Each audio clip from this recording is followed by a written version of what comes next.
السلام عليكم، كيف دايرين؟ لاباس عليكم؟ ان شاء الله تكونوا كاملين بخير وعلى خير وتكونوا بأتم الصحة والعافية يا رب. فيديو جديد كنتمنى يا رب يعجبكم. الى عجبكم حبيباتي ما تنسونيش ديروا لايك للفيديو من باب التشجيع، وشكرا لكم دائما. اليوم ان شاء الله غنقدم لكم جوج ديال السلطات منعشة وصحية، المهم غادي يعجبوكم اكيد. ممكن تقدموهم مع المشاوي او مع الطويجنات على حسب الرغبة. سلطات اللي رائعة جدا شكلا ومذاقا بمكونات بسيطة وقليلة، غتعجب وليداتكم وحتى ضيوفكم. بلا ما نطول عليكم نخليكم مع المقادير وطريقة التحضير. غنبداو باول سلطة. هنايا خديت واحد جوج حبات ديال البطاطا، غادي نقطعهم يكونوا قطع صغيرة، ماشي تكون صغيرة بزاف، المهم قطع تكون صغيرة باش كتجينا زوينة في الشكل ديال السلطة. هانتوما كيف ما كتلاحظوا راه كنقطعها بحال الا باغا نقطع الفريز، يكون شي شويه غليظ شي شويه على الفريز، وكنرجع نقطعها مربعات صافي بهذا الشكل. وعندي كذلك جوج الحبات ديال الخيزو، حتى هما غادي نقطعهم بنفس الطريقه، يكونوا مربعات تكون صغيره باش كتجينا مزيانه في الشكل ديال السلطه. هانتوما غتشوفوا الشكل ديالها في الاخير كيفاش. صافي غادي نديرهم يتسلقوا اولا نبخروهم على حسب الرغبه ديالكم. من بعد غادي ناخذ واحد الكاسرونه اللي درت فيها شويه ديال الماء حتى كيغلى، وغادي ندير فيها تقريبا جهد كاس ديال هاد المقارونيه، هاد النوع ديال الفيس. صافي وغادي نديرها تتسلق. هنايا خديت واحد نص حبه ديال الفلفله صفراء او برتقاليه اللي متوفر عندكم، وخديت حبه صغيره ديال الفلفله حمراء. يمكن الا كانت عندكم فلفله كبيره تاخذوا غير النصف ديالها فقط كافي لهاد السلطه.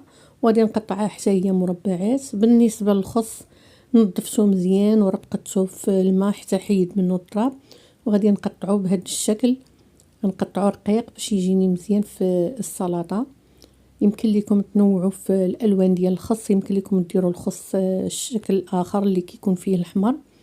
وهنايا خديت واحد نص حبه ديال الفقوس، يمكن لكم ديروا الخيار تعوضوه بالخيار حتى الفقوس كيجي زوين. كنقطعوه بهذا الشكل على شكل شرائح، كيجي الشكل ديالو زوين في السلطه. صافي من بعد ما وجدت المكونات كاملين تسلقوا ليا الخيزو البطاطا والمقارونيه، حطيت المكونات قدامي، زدت معاهم الطون، وكذلك غادي نزيد مكونات اخرى. مبغيتش نعمر سطح العمل كامل بالمكونات. صافي غادي ناخذ طبيسيل فاش غادي نقدم او البلا اللي غادي نقدم فيه. حطيت فيه الخس بهذا الشكل كنفرشوه. هاد السلطات راهم كيجيو زوينين بزاف وما كيحتاجوش شي مجهود كبير في التقديم، كنحطوهم بكل سهوله. هنايا خديت طوماط سوريس قسمتها من النصف وحطيتها بهذا الشكل فوق الخس. دابا غادي ندير الفقوس بهذا الشكل، نحاولوا اننا نوزعوا باش كيجيو الالوان متناسقه. درت من فوق منهم فلفله مقطعه حمراء. دابا غادي نزيد الفلفله البرتقاليه او الصفراء اللي كان متوفر عندكم. انا ما كانش عندي الصفراء، اكتفيت غير بهاد البرتقاليه.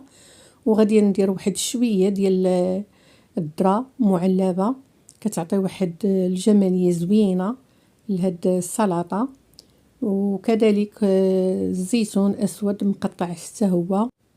غادي نزيد شرائح ديال الطون بالزيت، تقريبا راه غير علبه ما كاملاش هنايا ديال الطون، كتكون كافيه.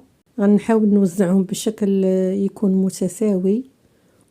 غادي نزيد واحد المعلقه كبيره ديال الحبوب ديال القرعه الحمراء من الفوق، كيعطيو واحد الجماليه لهاد السلطه، وحتى كتكون غنيه لان الفوائد ديال الحبوب ديال القرعه الحمراء كثيره بزاف. وغنزيد كذلك شويه ديال البافو، تقريبا معلقه صغيره. وغنزيد الحبوب ديال زريعه نوار الشمس او الزريعه الكحله حتى هي من الفوق. وفي الاخير كندير شرائح ديال الفرماج، اي فرماج متوفر عندكم.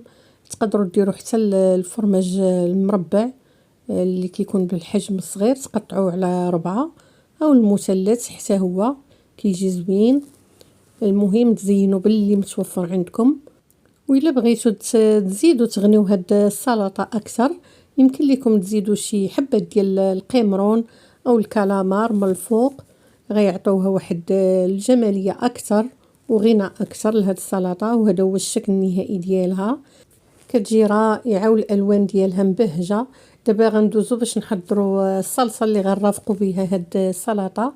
هنايا خديت واحد زليفه، يمكن لكم ديروا واحد القريعه باش تخلطوا فيها هاد المكونات مزيان وتحصلوا على صلصه زوينه. انا درت غير هاد الزلافه، درت فيها نص كاس ديال زيت المائده، معلقه كبيره ديال خل الحامض او تعصروا واحد الحامضه، وشويه ديال الملحه، يمكن لكم ديروا حتى شويه ديال الابزار. صافي وكتخلطوها مزيان. صافي درتها هنايا في واحد القريعه وكنوزعها بشكل متساوي بحال هكذا من الفوق ديال السلطه. غير هي نخليوها حتى نبغيو نقدموا السلطه عاد نديروها من الفوق باش ما كتطلقش لينا المكونات الماء وتفسد لينا السلطه وما يبقاش الشكل ديالها زوين. صافي وندوزو للسلطه الثانيه. هنايا خديت الطبق ديال التقديم او البلا اللي غادي نقدم فيه، فرشت فيه الخس حتى هو بنفس الطريقه. هاد السلطه فيها الخضر مسلوقه العكس السلطه الاولى.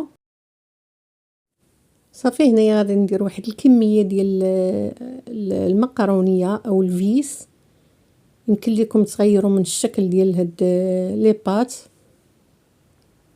صافي وغندير الحبات ديال الخيزو من الفوق.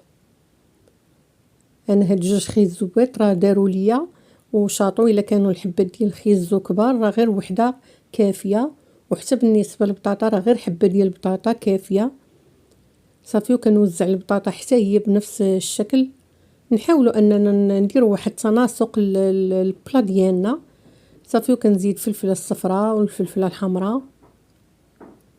صدقوني هاد السلطات راه كيجيو زوينين بزاف ولداد. غندير الشرائح ديال الفكوس،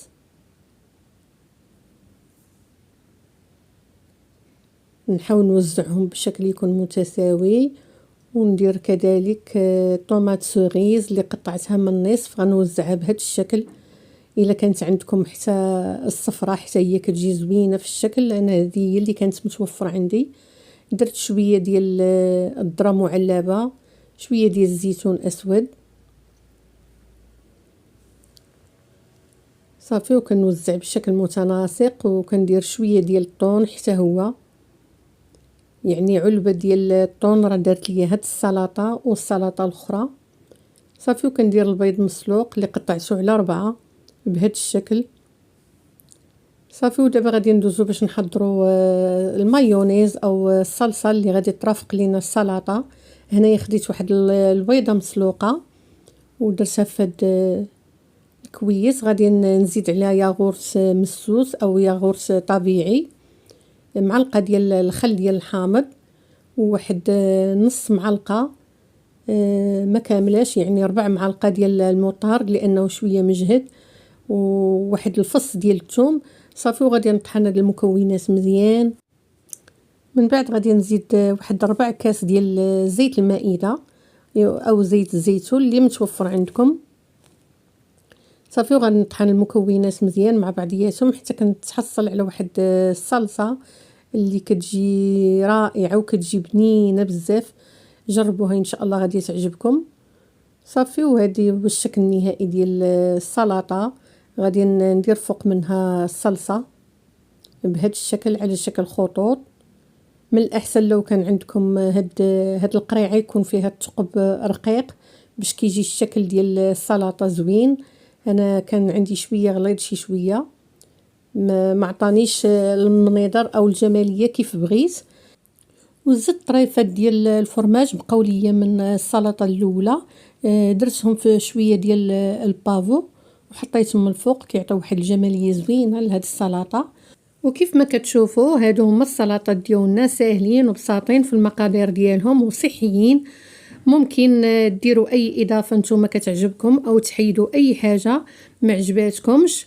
بالنسبة للإضافات تقدروا تزيدوا ولو غير 100 غرام ديال الكالامار والكروفيت، كيعطيو واحد الجمالية وواحد الغنى لهاد السلطة. ويمكن لكم تخليوهم بحال هكذا بساطين ومكونات قليلة، كيبقى الاختيار ديالكم. اكيد الا جربتوا هاد الوصفات غادي يعجبوكم. ما تنسونيش من اللايك للفيديو، خليوا لي تعليقاتكم، لهلا يخطيكم عليا، وبسلامة عليكم.